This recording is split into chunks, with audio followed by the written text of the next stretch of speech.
त्रेता युग का समय था। धर्म की नींव डगमगाने लगी थी। पृथ्वी पर राक्षसों का आतंक, विशेष रावण जिसने देवताओं तक को भयभीत कर दिया था।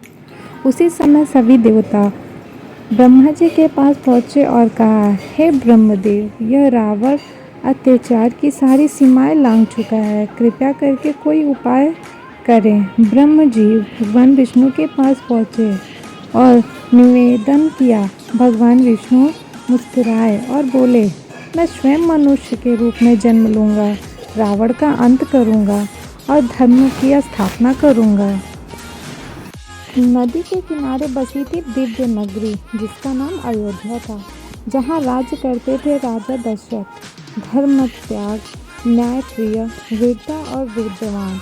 परंतु उन्होंने एक पीड़ा थी, संतान नहीं थी। उन्होंने महर्षि ऋषि को बुलाया, यज्ञ करवाया। अग्निदेव प्रकट हुए और राजा को एक खीर का पात्र दिया। राजा दशरथ ने वो पात्र अपनी तीनों रानियों में बांट दिया, कौशल्या, कैकेयी और सुमित्रा। कुछ महीने बाद यह अदृश्य घटना घटी। कौशल्या के गर्भ में जन्मे श्री राम, कैकेयी से भरत, सुमित्रा से लक्ष्मण और शत्रुघ्न। सारी अयोध्या दीप से सजाई गई। देवता पुष्प वर्षा कर रहे थे। श्री राम बचपन से ही विनम्र और तेजस्वी और शांत स्वभाव के थे। लक्ष्मण तो उनके बिना एक पल भी नहीं रह सकते थे। भरत और शत्रुघ्न भी अपने बड़े भाई के चरणों में समर्पित रहते थे। एक दिन महान ऋषि विश्वामित्र अयोध्या आए। उन्होंने दशरथ से कहा, राजन, मुझे राक्षसों से रक्षा के लिए राम की आवश्यकता है। राम दशरथ चिंतित हुए। राम तो अभी किशोर हैं, वे कैसे राक्षसों से लड़ेंगे। तभी वशिष्ठ मुनि ने कहा, राजन, राम कोई साधारण बालक नहीं है, वे धरती को पाप से मुक्त करने के लिए आए हैं। राजा दशरथ सहमत हुए।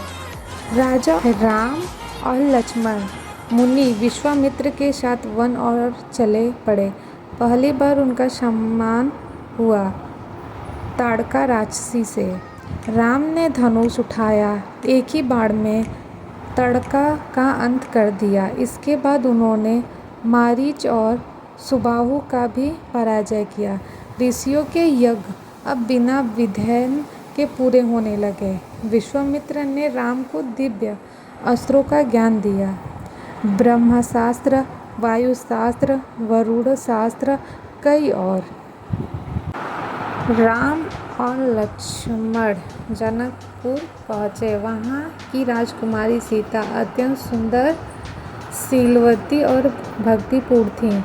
राजा जनक ने एक घोषणा की थी, जो वीर शिव धनुष को उठाकर प्रत्याचार चढ़ा देगा, वही सीता से विवाह करेगा। देश विदेश के राजा आए, रावण तक आया, पर कोई धनुष को हिला तक ना सका।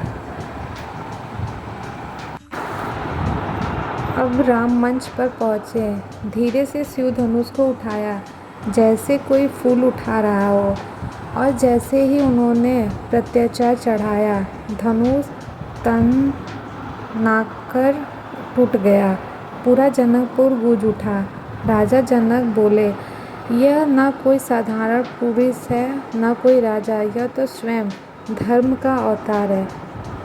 सीता ने वरमाला पहनाई। इसके बाद चारों भाई ने विवाह हुआ। राम, सीता, लक्ष्मण, उर्मिला, भरत, मांडवी, शत्रुघ्न, स्वीकृति। चारों भाई अपनी पत्नियों के साथ अयोध्या लौटे। राजा दशरथ ने भव्य स्वागत किया। अयोध्या में एक बार फिर दीप जले, मंगल गान हुआ। इस प्रकार श्री राम का जन्म हुआ। उन्होंने अधर्म के पहले सेकंड ताड़का और सुबाहु का नाश किया और उनका पवित्र मिलन माता सीता से हुआ।